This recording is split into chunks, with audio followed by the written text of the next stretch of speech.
L'idée de faire de la lutte intégrée, c'est d'essayer de diminuer l'utilisation des pesticides pour améliorer en même temps l'environnement. Puis ça dépend de chaque champ. Il n'y a pas un champ qui est pareil. Il n'y a pas une année qui est pareille aussi. Bonjour, mon nom c'est Joël Leblanc de Ferme Rougeois Incorporée. Je suis en production avicole, grande culture et aussi la conserverie. Je suis situé à Saint-Marc-de-Sud, en Montérégie. Ici, c'est Ferme Rougeois. C'est mon père qui l'a fondé en 1977. 80% de notre chiffre d'affaires, c'est la volaille. Puis on a aussi de grandes cultures, de maïs grain, soya, blé et de la conserverie.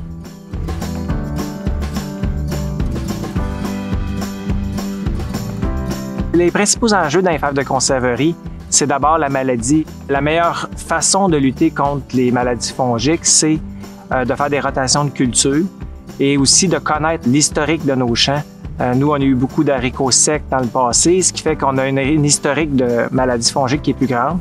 On va, à ce temps-là, laisser passer des années avant de revenir dans la culture. Et ça peut jusqu'à 5 ans pour éviter que la maladie revienne. Chaque culture a certaines propriétés. Ils ne vont pas aller chercher les mêmes éléments au sol. Et ça permet au sol d'un repos dans certains minéraux que l'autre culture, elle, va aller chercher.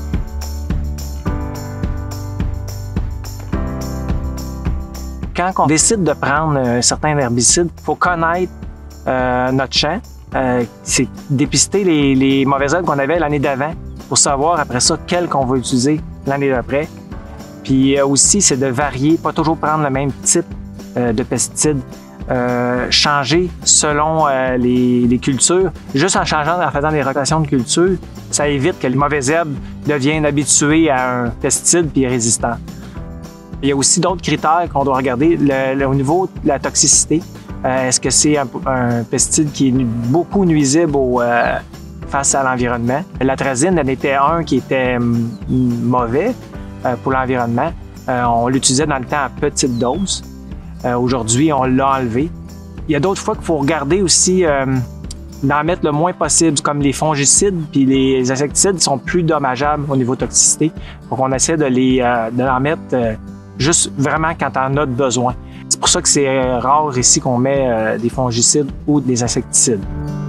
Le maïs, la conserverie, là, c'est très difficile à faire parce qu'il y a peu de pesticides qui sont permis. Fait que là, on a fait des tests pour essayer de voir des alternatives à l'atrazine.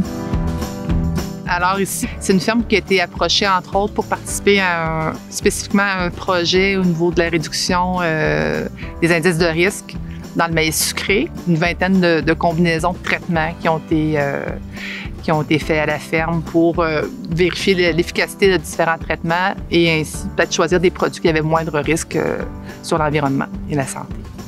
Ce qu'on a pu observer lors des 2 dernières années, c'est qu'il est possible de désherber sans atrazine, donc des nouveaux outils qui s'ajoutent là, au coffre du producteur là, pour faire un meilleur contrôle des mauvaises herbes dans le maïs sucré. Je suis encore en mode d'apprentissage. Il arrive des années, des fois, qu'on se trompe. Mais c'est comme ça qu'on réussit à s'améliorer puis à faire encore mieux. Comme je dis, c'est gros bon sens à un moment donné. Il faut y aller avec tout mettre ensemble pour que ça fonctionne. Puis essayer de travailler dans un environnement le plus sain possible.